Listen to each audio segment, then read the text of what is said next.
Selamat sore kawan semua. Nama saya Rianto. NIM saya 3922150130.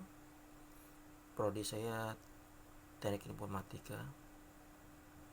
Saya kuliah di Universitas Pancasakti Bekasi, Kampus B. Kali ini saya akan mengulas tentang narasi argumentasi relevansi Pancasila.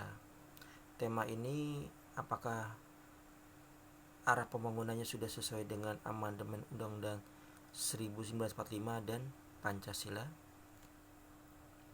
Saya akan kupas Pancasila sebagai paradigma pembangunan. Paradigma itu bisa digambarkan sebagai model, pola, atau contoh. Pancasila berisi anggapan-anggapan dasar yang merupakan kerangka keyakinan yang berfungsi sebagai acuan pedoman dalam perencanaan, pelaksanaan, pengawasan, dan pemanfaatan hasil-hasil pembangunan nasional. Pancasila sebagai paradigma pembangunan. Secara ilmiah, pembangunan itu tidak boleh pragmatis, karena pembangunan itu tidak hanya mementingkan tindakan nyata dan mengabaikan pertimbangan etis.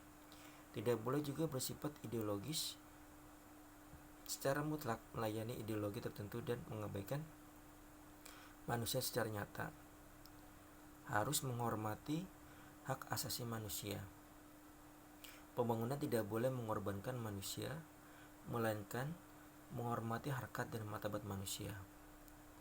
Pembangunan dilaksanakan secara demokratis, artinya pembangunan melibatkan masyarakat sebagai tujuan pembangunan dalam pengambilan keputusan yang menyangkut kebutuhan mereka. Diprioritaskan pada penciptaan taraf minimum keadilan sosial, mengutamakan mereka yang paling lemah untuk menghapuskan kemiskinan struktural.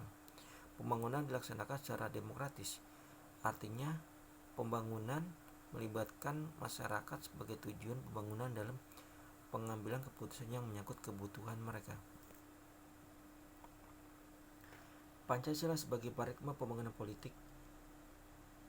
Pertama adalah penerapan dan pelaksanaan keadilan sosial dan agama dalam kehidupan sehari, mementingkan kepentingan rakyat dalam mengambil keputusan, melaksanakan keadilan sosial dan penentuan prioritas kerakyatan dalam pencapaian tujuan keadilan, menggunakan pendekatan kemanusiaan yang adil dan beradab, nilai-nilai keadilan sosial, demokrasi, persatuan dan kemanusiaan bersumber pada nilai ketuhanan yang Maha Esa.